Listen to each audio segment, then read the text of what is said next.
नमस्कार दोस्तों, मैं बाल मुकुंद धुरिया। आपने कल माननीय अखिलेश जी को सुना था सदन में। आज उन्हीं के बातों पे जो ऑथेंटिक हमला सरकार पे उन्होंने किया था, उसका जवाब माननीय मुख्यमंत्री जी दे रहे हैं। इनकी नज़रों में प्रदेश के हालात कितने बढ़िया हैं और मौसम कितना सुहाना है। चारों तरफ दूध की नदियां बह रही हैं। आप भी जरा सुनिए। केमिकल, फर्टिलाइजर, पेस्टिसाइड का उपयोग करने का दुष्परिणाम है। गौ आधारित प्राकृतिक खेती को बढ़ावा देने के लिए आज कृषि विभाग ने इस पर कार्य प्रारंभ किया है। हमारे कृषि मंत्री इस पर विस्तार से बताएंगे भी कि जैविक खेती और प्राकृतिक खेती क्या है, कितनी कार्यशालाएं उन्होंने की हैं, कैसे इसका विस्तार दिया है, कैसे हर कमिश्नरी हेडक्वार्टर पे हम वहां पर लैब्स की स्थापना कर रहे हैं,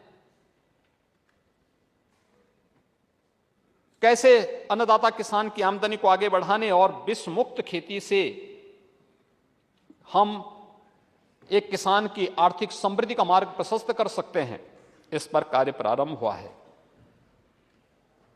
सिंचाई 17 के पहले की स्थिति क्या थी? सरयू नहर राष्ट्रीय परियोजना 1972-73 में इस परियोजना के बारे में योजना आयोग ने अपनी कार्य योजना को आगे बढ़ाया था। 2017-18 तक भी नहीं बन पाई थी, फुर्सत ही नहीं थी। अच्छा, धन्यवाद आपको। चलिए, मुझे तो अच्छा लगा शिवपाल जी, आपको याद है। आपकी इस सद्भावना के लिए और ईश्वर करे आपकी यादाश्त बनी रहे, मैं इसके लिए आपको बहुत बहुत अभिनंदन करता हूं आपका। लेकिन बाणसागर, हाँ, आपसे पहले प्रारंभ हो गई थी। और बताइए, और मैं आ रहा हूं।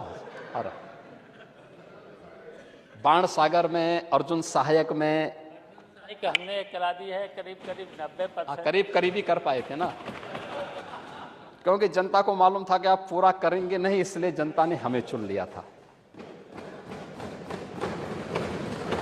लेकिन महोदय, 6 महीने पहले ये विभाग नहीं हटता तो हाँ, सब हमें ही तो यही तो धोखा हुआ था।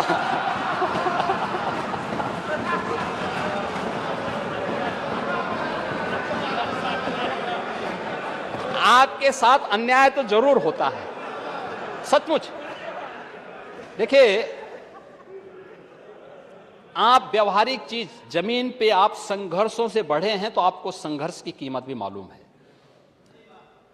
और आप सचमुच अगर यहां पर होते ना तो तस्वीर कुछ और होती। लेकिन समस्या क्या है ना, जागो तभी सवेरा। अरे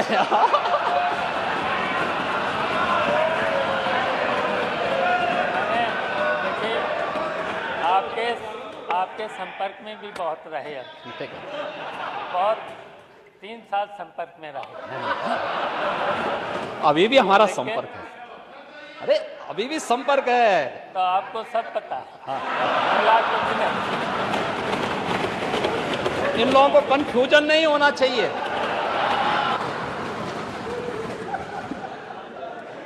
देखिए, हम लोग संघर्ष को हमेशा सम्मान देते हैं और संघर्ष व्यक्ति को करना चाहिए, कोई दिक्कत नहीं, ये सब चलता है, कोई दिक्कत नहीं, अच्छा है। लेकिन 17 से लेके 22 के बीच में सिंचाई की 20 से अधिक परियोजनाएं हम लोगों ने पूरी की, और जिनसे अब अन्नदाता किसानों को जल, उनके खेत के लिए पानी मिलना प्रारंभ हुआ है। 11 डैम मैंने बुंदेलखंड में और बना दिए और 100 तालाब खुदवा दिए।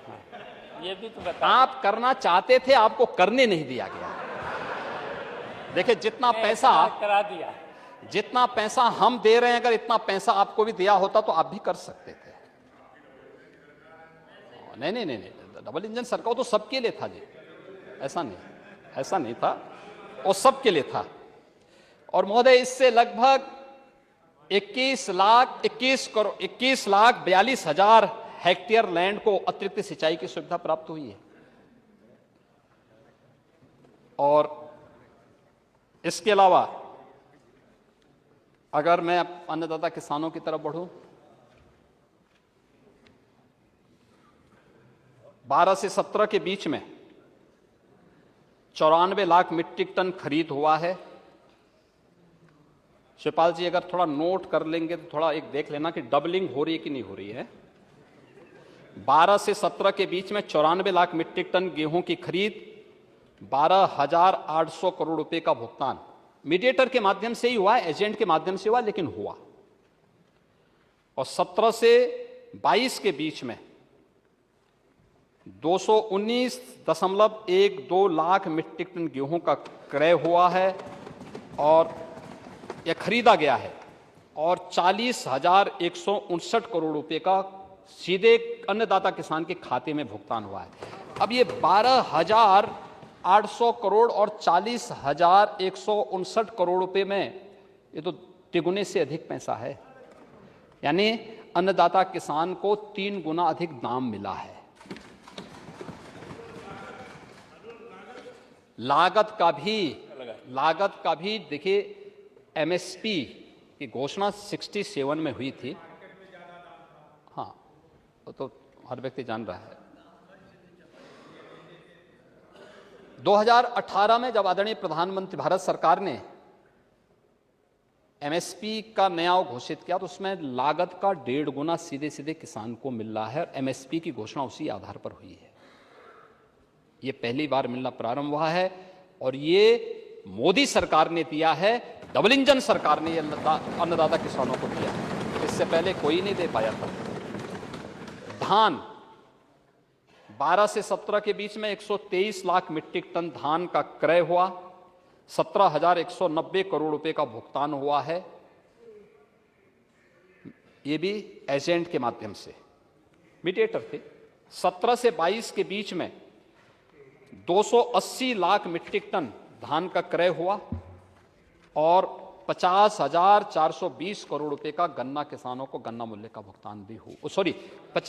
ये धान का मूल्य भुगतान किसान के डीबीटी के माध्यम से किसान के खाते में हुआ है। और इस वर्ष भी अब तक 64,64,000 मीट्रिक टन धान का क्रय हुआ है, 13,192 करोड़ रुपए का भुगतान डीबीटी के माध्यम से अन्नदाता किसान के खाते में हुआ है। अगर आप जोड़ेंगे लगभग 3 गुना से ज्यादा है ये। देखिए, ये अन्नदाता किसान की आमदनी को बढ़ाने के तरीके, और हमारे राष्ट्रीय लोक दल के माननीय सदस्य होंगे, वो जानना चाह रहे होंगे गन्ना किसानों का। चौधरी साहब की क्रमभूमि रमाला की चीनी मिल इसी सरकार में बन पाई। पिछली सरकार को फुर्सत ही नहीं थी चौधरी साहब के नाम पे वोट लेने के लिए। जैसे डॉक्टर राम मनोहर लोहिया जी के नाम पे वोट लिया जाता है, लेकिन उनके किसी आदर्श को फॉलो नहीं किया जाता। ऐसे चौधरी साहब के साथ भी होता था। रमाला चीनी मिल, बस्ती की मुंडेरवा चीनी मिल, गोरखपुर की पिपराई चीनी मिल, ये सब डबल इंजन सरकार के द्वारा ही लगाई गई। और अब तक 1,98,434.98 करोड़ रुपए का गन्ना मूल्य का भुगतान कराया गया है। और मैं आ रहा हूं, मैं जानता हूं आगे क्या पूछने वाले हैं आप। हाँ, कर रहे हैं। और कुल 5800 से लेके 6,000 करोड़ रुपए का गन्ना मूल्य का बकाया है। 119 चीनी मिलें चली। 119 चीनी मिलों में से 100 से ज्यादा चीनी मिलें ऐसी हैं जो 10 दिन के अंदर गन्ना मूल्य का भुगतान कर रही है।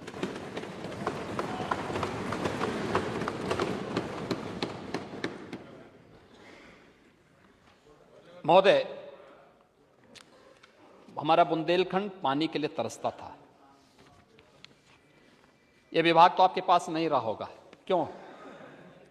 पानी नहीं, इस समय पीने के लिए पानी। पानी का मैंने परीक्षा में एक डैम बनाया था, पूरा नहीं किया। पानी पीने के लिए 6-7 पीने के लिए, हैं? पीने के लिए झांसी और बुंदेलखंड पीने हैं? के लिए। हाँ, और उस समय 15-16 में भारत सरकार ने टैंकर भी भेजे थे पानी के, लेकिन आप लोगों ने लेने से इनकार कर दिया था। फिर बाद में वे वापस हुए थे। इस समय बुंदेलखंड के हर घर में शुद्ध पेयजल उपलब्ध करवाने की कार्रवाई हो रही है। हर घर नल योजना आज साकार रूप ले रही है। आपको एक बार थोड़ा भ्रमण करना चाहिए शिवपाल जी, वहां जाके देखना चाहिए, जरूर जाइए। और मुझे अच्छा लगेगा कि आप अगर वहां जाएंगे तो अब तक लगभग 82 लाख से अधिक घरों को कनेक्शन दिया जा चुका है। हमारा प्रयास है कि 2024 तक हम लोग जो प्रदेश के अंदर 2,26,00,000 से अधिक परिवार हैं जिन तक अब तक शुद्ध पेयजल उपलब्ध नहीं हो पाया था, उन परिवारों को हम हर घर नल योजना के माध्यम से शुद्ध और क्वालिटी वाटर की सप्लाई कर सकेंगे। योजना जो है टंकियों के माध्यम से है। गर्मी का दिन है, जो आपकी टंकियां मर रही हैं, पानी 10 पहुंचाने साल में पानी पहुंच पाएगा गांव में। आप चिंता मत करिए। गांव के बारे में बड़े बड़े मजरे ऐसे गांव सभाएं हैं, 15-20 पूर्वे हैं, वहां पर टंकियों द्वारा पानी नहीं पा। इस समय बैठिए उदय जी, आपसे वो बात आ जाए, बैठिए, बीच में नहीं का दिन है, कम से कम हैंडपंप उसके साथ। हर बार नहीं बैठिए, कोई एक आधा विषय हो तो पूछा जा सकता है। महोदय, हम लोग प्रदेश के अंदर हर घर को नल से शुद्ध पेयजल उपलब्ध कराने के लिए प्रतिबद्ध हैं। डबल इंजन सरकार इसके लिए पूरी तरह प्रतिबद्ध है।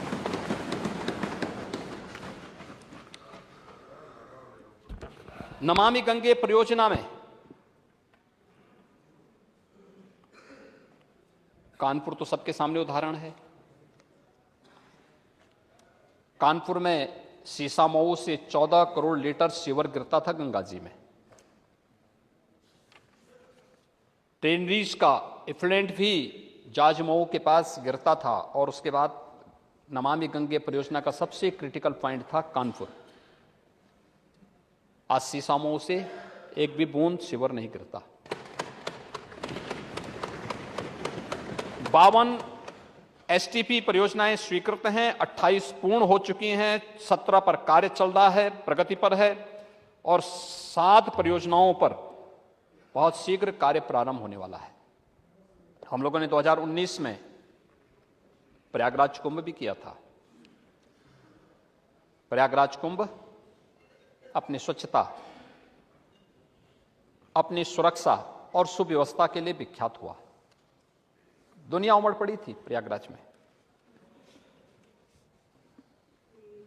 हम लोगों ने लोक कल्याण संकल्प पत्र में 2023-24 में कृषि के निजी नलकूप में उपभोक्ताओं को विद्युत बिल में 50% की छूट दी, और इस बजट में फेज वाइज बढ़ाने के लिए 1500 करोड़ रुपए का प्रस्ताव दिया गया है कि हम उसको 100% तक पहुंचा सकें। वहां तक कार्रवाई हो रही है। पीएम कुसुम योजना, 30,000 सोलर पंपों की स्थापना की कार्रवाई, और सिंचाई की जो परियोजनाएं लंबित हैं जिन्हें हम लेने जा रहे हैं, शहजाद बांध स्प्रिंकलर सिंचाई परियोजना, मध्य गंगा परियोजना, कचनौदा बांध, लखेरी बांध, इन सब पर हमारा वर्तमान में कार्य चल रहा है, और इनको भी हम आगे बढ़ाने का कार्य कर रहे हैं। उत्तर प्रदेश में खाद्य प्रसंस्करण नीति के लिए भी धनराशि की व्यवस्था की गई है, और अपने अन्नदाता किसानों को दलहन तिलहन के मिनी किट उपलब्ध कराने के लिए भी, बीज आदि के मिनी किट उपलब्ध कराने की भी धनराशि की व्यवस्था इस बजट में की गई है। अन्नदाता किसान अत्याधुनिक तकनीक के साथ आगे बढ़ सकें। मुझे याद है 2015-16 में भारत सरकार ने 20 कृषि विज्ञान केंद्र उपलब्ध करवाने के लिए राज्य सरकार को कहा था। राज्य सरकार ने नहीं लिया। 17 में आने के बाद हमारे कृषि मंत्री जी ने प्रस्ताव अपना भेजा, और हमें मिले। आज प्रदेश के अंदर हर जनपद में एक कृषि विज्ञान केंद्र है, और कृषि विज्ञान केंद्र, कृषि विश्वविद्यालय आपस में एक बेहतर कोलैबोरेशन के माध्यम से कार्य कर रहे हैं।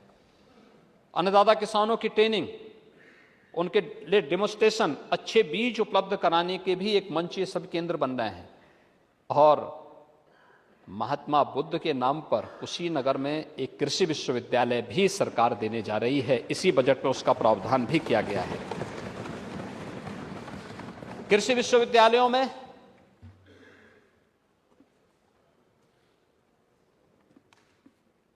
स्टार्टअप, एग्रीटेक स्टार्टअप और इंक्यूबेशन सेंटर की स्थापना के लिए भी बजट का प्रस्ताव किया गया है। कृषि शिक्षा के लिए भी, उसके उन्नयन के लिए भी, टिश्यू कल्चर प्रयोगशाला के लिए, centre of excellence for Honey, इसके लिए भी व्यवस्था की गई है। और राशिद गौ आश्रय स्थल के लिए भी मैंने पिछली बार विस्तार से इसके बारे में बताया है। दुग्धशाला विकास और दुग्ध उत्पाद प्रोत्साहन नीति 2022 के लिए भी इस बजट में प्रोत्साहन निधि की व्यवस्था की गई है। मुख्यमंत्री मत्स्य संपदा योजना, निषाद राज बोर्ड सब्सिडी योजना, इन सब के लिए भी व्यवस्था की गई है। और जल जीवन मिशन, हर घर नल के लिए भी 22-23 के बजट में 19,500 करोड़, 23-24 के बजट में 21,000 करोड़ रुपए के बजट का प्रावधान किया गया है, जिससे हर घर तक शुद्ध पेयजल उपलब्ध कराने के कार्य को हम आगे बढ़ा सकें। महोदय, बाढ़ नियंत्रण के लिए हमारे माननीय सदस्य इस बात को जानते हैं कि 2017 के पहले बाढ़ की स्थिति प्रदेश के अंदर क्या थी।